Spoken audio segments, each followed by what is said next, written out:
அனைவருக்கும் வணக்கம். சமையல் சந்தியா சேனலுக்கு உங்களை வரவேற்கிறேன். நம்ம இன்னைக்கு பார்க்க போகிற டிஷ் லெக் சாசி சில்லி சிக்கன்.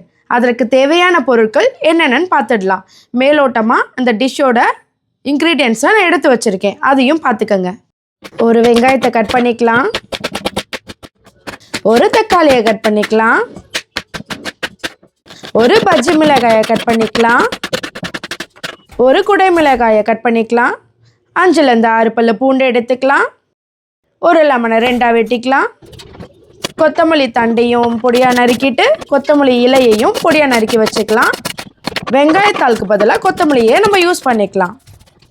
1/2 ஸ்பூன் மிளகுத்தூள், 1/2 ஸ்பூன் கார மிளகாய்த்தூள், 2 ஸ்பூன் சிக்கன் 65 இல்லாட்டி சில்லி சிக்கன் மசாலா, இஞ்சி பூண்டு விழுது 1/2 ஸ்பூன், தேவையான அளவு உப்பு, கொஞ்சம் ஒரு 1/4 ஸ்பூன் மஞ்சத்தூள், ஒரு லெமன். இதை நல்லா மிக்ஸ் பண்ணிக்கலாம். நல்லா மசாலாவை மிக்ஸ் பண்ணிவிட்டு 4 லெக்கையும் அதில் டிப் பண்ணி எடுத்துக்கலாம். மிக்ஸ் பண்ணிவிட்டு மினிமம் 30 மினிட்ஸ் வரைக்கும் நல்லா ஊற வச்சிடலாம். ஏன்னா நம்ம கார்ன்ஃப்ளவர் மாவு எதுவுமே யூஸ் பண்ண போகிறது கிடையாது. இதுவே நல்லா ஊறுச்சுன்னா சூப்பராக ஃப்ரை ஆகி வரும். இந்த டிஷ்ஷை கடைசி வரைக்கும் மிஸ் பண்ணாமல் பாருங்கள், உங்களுக்கு ரொம்ப பிடிக்கும். இந்த வீடியோ எண்டில் கண்டிப்பாக உங்களுக்கு ஒரு சூப்பர் டிப்ஸ் சொல்ல போகிறேன். எண்டு வரைக்கும் மிஸ் பண்ணாமல் பாருங்கள். சரி வாங்க வீடியோக்குள்ளே போகலாம். லெக்கை மினிமம் 30 மினிட்ஸ் நல்லா ஊற வச்சுக்கோங்க. ஊற வச்சதுக்கப்புறம் ஒரு பேனில் ஆயில் ஊற்றிக்கோங்க. ஆயிலை ஊற்றி நல்லா 4 லெக்கையும் ஃப்ரை பண்ணி எடுத்துக்கோங்க.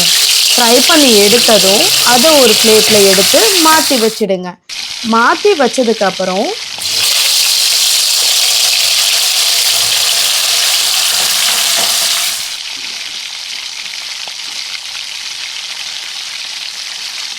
ஓகே, பிளேட்டில் எடுத்து வச்சாச்சு. செகண்ட் ஸ்டெப், ஒரு பேனை எடுத்துக்கோங்க. அதில் 2 ஸ்பூன் ஆயில் ஊற்றிக்கோங்க. ஃபர்ஸ்ட் பூண்டை வதக்கிக்கோங்க, அப்புறம் கொத்தமல்லி தண்டு, கொத்தமல்லி இலை இதை வதக்கிக்கோங்க.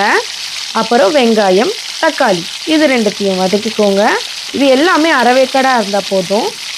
பஜ்ஜி மிளகாயையும் போட்டு வதக்கிக்கோங்க. ஏன் அரைவேக்காடுனா சில்லி சிக்கனுக்கு அரைவேக்காடாக இருந்தால் தான் சூப்பராக இருக்கும்.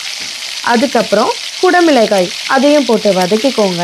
அதுக்கப்புறம் இஞ்சி பூண்டு பேஸ்ட் 1/2 ஸ்பூன், உப்பு தேவையான அளவு, 1 ஸ்பூன் கார மிளகாய்த்தூள், மஞ்சத்தூள் 1/4 ஸ்பூன் இதெல்லாம் போட்டு வதக்கினதுக்கப்புறம் 1 ஸ்பூன் சோயா சாஸ், அப்புறம் டொமேட்டோ சாஸ் 5லேருந்து ஒரு 6 ஸ்பூன் ஊற்றிக்கோங்க.